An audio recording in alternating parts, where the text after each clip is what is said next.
Thank you very much. So good morning. I'm going to show you the results of some work carried out in collaboration between the University of Zaragoza, where I am a lecturer, and Epic Power, which is a company, it's a spin-off of the University of Zaragoza, and is specialized in power electronic devices for lift applications. Let's find the micro. Okay. So first of all, I'm going to show this the overview of what I am going to talk about. First, I will show you what standard lift drive is. Next, why sometimes we need energy storage. Later on, I will focus in the requirements of this energy storage in terms of power and energy. Once we have the requirements and we know which are the available technology, we can try to match both them, the technology and the requirements. And finally, we will see how we can integrate 48 volts energy storage system into a conventional lift. So I think that most of you know, but anyway, this is a standard drive. The energy source is a fixed voltage, fixed frequency, three-phase main. First, this energy is converted to a DC voltage boost, and later on, thanks to a three-phase inverter, we get variable voltage and variable frequency. Thus, we can feed a permanent magnet synchronous machine, and we can get the required motion in the lift. Why energy storage? Basically, we need energy storage when we need additional functionalities. I am going to give you 4 examples. First, this is quite evident, an interrumptible power source, power system. So sometimes we need an extended UPS, so we can carry out as much as 100 travels in the case of a line blackout. For doing so, we need some kind of energy storage system, battery or something like that, which is connected to the high voltage DC boost of the standard drive. Another example, we can talk about an energy recovery system.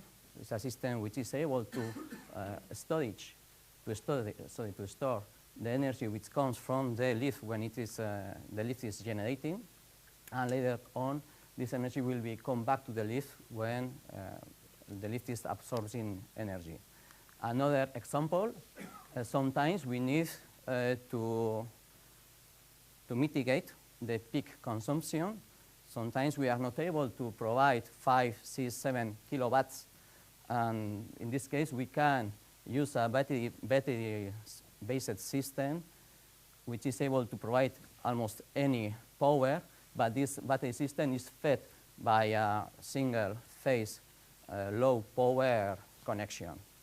So it's another example, and of course, once we have a battery system, we can talk about a lot of additional functionalities, and we can connect any energy source, solar, wind source, the power line, and so on.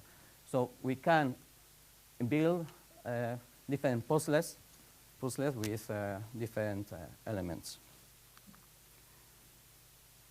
Which are the required energy or power requirements on lift, of common lifts? I am going to show you 2 graphs.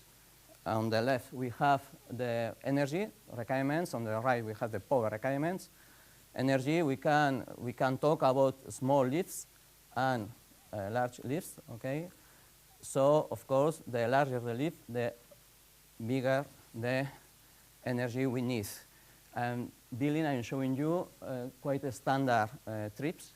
We are talking about five floors, and I am showing 2 different cases. The first case, the green one, is when we need a big amount of energy. I'm talking about a UPS, extended UPS functionality with as much as 100 travels. or trips. And in the other hand, we have very small energy capabilities, which are enough in order to fulfill energy recovery system requirements. In the other hand, if we take a look to the power, we have small powers, 3.5 kilowatts, more or less, with small lifts, and we can have as much as 11 or more kilowatts, depending on the lift. So these one are the requirements. What the technology is offering? First of all, we must focus in mature, well-known technologies. If we are thinking about something that can be accepted by customers. So we have batteries and ultracapacitors. There are a lot of different types of batteries. The very well-known ones are lead-acid batteries, are not the best, are the worst, but are the cheapest, well-known, are very easy to install, and they have not complex battery management systems. So basically, we need a big amount of energy is the preferred choice by the industry. Lithium batteries normally are used if you have some weight or volume limitations, which is not the case. On the other hand, if we are dealing with a lot of charging, discharging cycles in energy recovery system functionality, we must think about ultracapacitors because they are offering a lot amount of cycles. So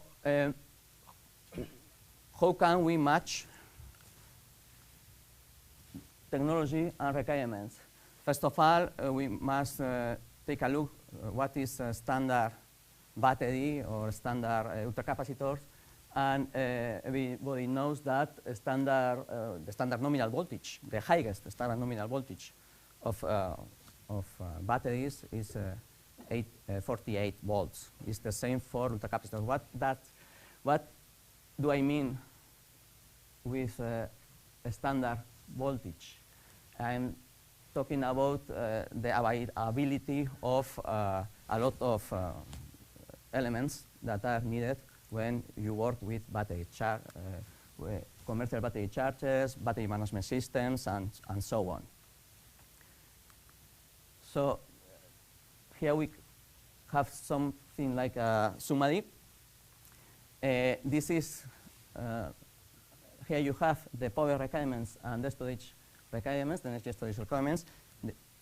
These ones are the same curves as the previous slides, but are both then in the same slide, in the same curve. We have the energy recovery system functionality. We have here, you have the UPS functionality. If we use standard batteries, we can use 4 12-volt standard batteries, build a 84 volts module, which is able to solve the requirements of a small lift. Okay, this is the energy and power requirements of a small lift, so it's okay, it's fine. We are using only 22 liters of volume, and we can talk about a basic battery module.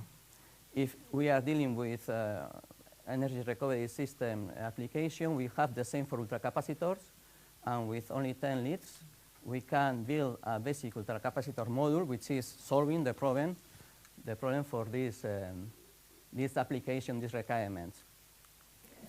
The fact is that using 1, 2, 3, or 4 basic storage modules of batteries or ultracapacitors, we can solve the energy and power requirements of a broad range of lifts, ranging from small to up to 1,500 kilograms.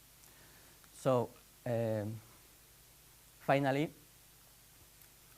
it's quite evident that a good solution could be to exploit, to focus in basic building blocks and to parallel these blocks if we must adapt them to bigger or smaller lifts. So the problem is that we are dealing with 48 volts, and the industrial and well-known technology is based on 500 to 800 volts DC boost voltage. So we have two approaches, two solutions. First, we can build a DC-DC converter connecting both systems, or another solution is just to reducing all the drive with a very low voltage technology. The first solution, here you have, this is our standard elements, and we need a non-standard elements, which is a DC-DC converter with a lot of requirements in terms of dynamic, volts, range of voltage variation, and so on. And this is the key functionalities with plug-and-play functionality and flexible. It must admit parallel connection. Why? If we are able of connecting them to any new or existing lift, to any power, we are talking about an add-on concept, which allows, which is enabling high manufacturing volume and flexible timing and flexible investment. What I mean with flexible investment is that the seller can forecast to install this device not at the beginning of the first installation, but later on, 1 year later or several months later. So it's much easier for the customer. If we get high manufacturing volume, flexible timing, and flexible investment, we get competitive cost and quite easy implantation. On the other hand, we can try to reducing the entire traction system under the new voltage. Basically, if we have only 84 volts here, we are dealing with a very, very low voltage level. So if we keep the power, we have a very high currents, and we go straight to very poor efficiencies. The advantage is that it's simpler, of course, but on the other hand, the seller have a more complex portfolio, because this is not a complementary technology, but it's a supplementary technology. So the challenge is to get a DC-DC converter with high control dynamics, the plug-and-play functionality, variable input and output voltage, and very large input to output voltage relation. The solution is something like that. This is power electronics. I am not going to bore you. But basically, if we need to move from DC to DC with a between very different voltage levels, we are forced to include an AC stage with a transformer. So the conclusions is that there are more and more functionalities that require energy storage on lifts. That lift drives the common, the industrial, the well-known lifts operates at high voltage levels, and the storage devices are low voltage levels. So we need a non-standard DC-DC converter with special functionalities. Some basic building blocks help us to organize the products and to have a clear portfolio. And up to date, as far as we know, Epic Power is the only one which is offering something like that. And that's all. Thank you very much.